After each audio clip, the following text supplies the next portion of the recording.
Have you ever wondered how the Apostle John, the beloved disciple of Jesus, survived being plunged into boiling oil in ancient Rome? In the heart of ancient Rome, where brutality was a spectacle and the Christian faith was a punishable offense, a question arises from the dust of history. How did the Apostle John, the beloved disciple of Jesus, survive being plunged into boiling oil? This true story is about an apostle's amazing escape from death and the powerful faith that saved him.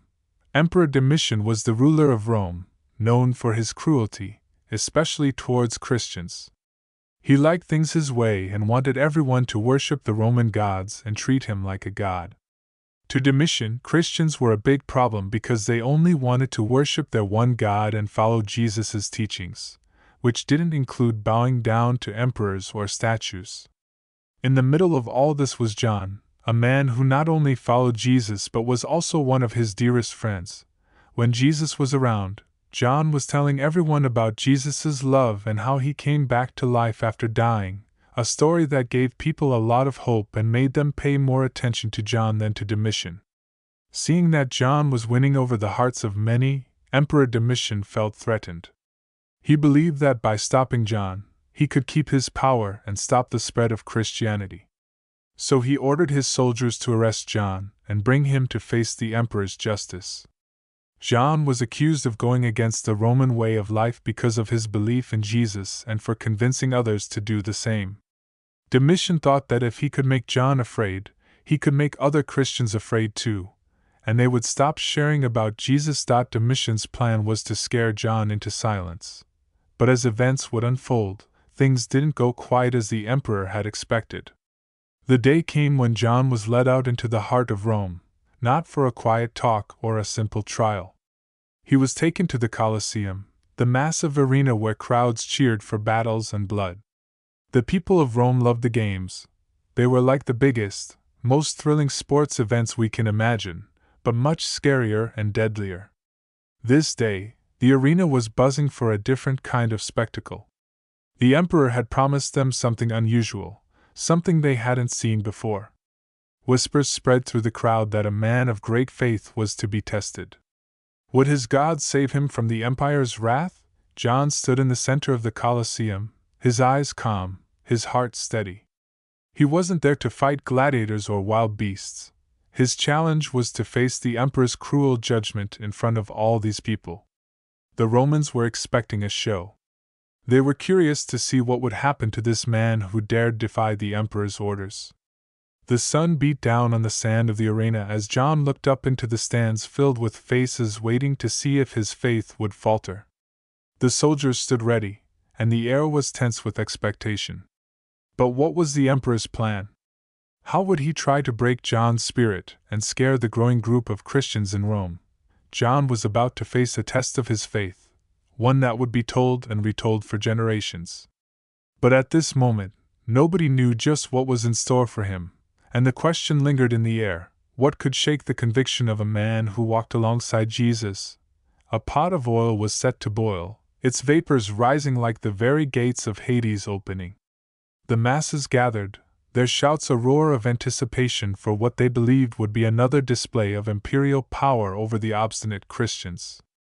John was led into the center, his figure calm and resolute against the backdrop of the jeering crowd. As he was cast into the scalding cauldron, a hush fell over the onlookers. But instead of cries of agony, there was silence, then gasps of disbelief. John, once immersed in the scorching oil, emerged unscathed. There were no burns, no pain, no signs of harm. It was as if the boiling liquid had become cool water to him. The gasps of shock and awe from the crowd were deafening, for they had witnessed something truly extraordinary. John stood before them, a living testament to a power greater than any emperor's decree. The crowd, awed by the sight, faced a moment of reckoning. The emperor's countenance darkened with fury and fear, for not only had he failed to break the apostles' resolve, but he had also inadvertently elevated the Christian faith to new heights in the eyes of the people.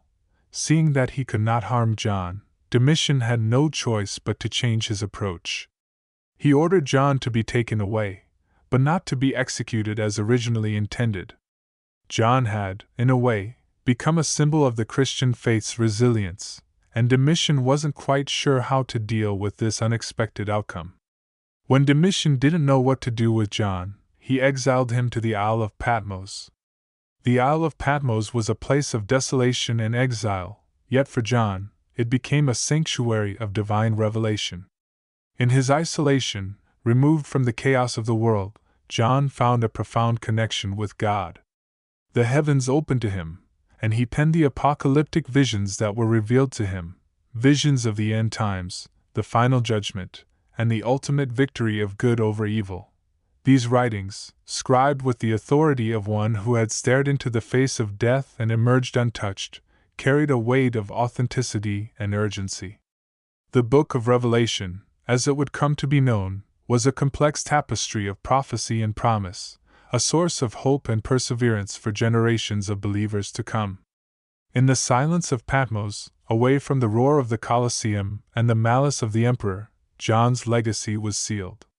He had survived the boiling oil, but more than that, he had transcended the powers of his day, turning an instrument of death into a wellspring of life.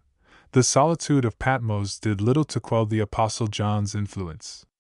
If anything, his faith, proven to be unassailable even by boiling oil, became a beacon of resilience. His survival was recounted among Christian congregations as a tale of divine favor and strength, emboldening those who faced persecution. As the written visions of John circulated, they carried with them the undeniable proof of God's power to protect and inspire. His words, rich with imagery of cosmic battles and future glory, offered comfort to those in the throes of suffering. The Christian message, no longer whispered in the catacombs of Rome, began to be spoken with the confidence of those who had seen their faith withstand the mightiest empire. Let John's story serve as a testament to Jesus. Never doubt in the Lord and keep your faith, even when scared. In churches, art, and the hearts of Christians worldwide, the image of John stepping into a boiling cauldron and emerging unharmed is a powerful symbol of faith's triumph over adversity. This story encourages believers to stand strong in their convictions, knowing that their faith is supported by a God who not only delivers but also sustains them through every challenge. It reminds us that with unwavering faith, we can overcome even the most daunting trials. If you want to learn more about the Apostle John's story, feel free to check out our other video that dives into the Book of Revelation and explores the 7 thunders that John heard while on the Isle of Patmos, a sound that only John had ever witnessed. If you enjoyed this story and want more content like this, please subscribe to our channel, turn on notifications, and leave a comment. We'd love to hear your thoughts.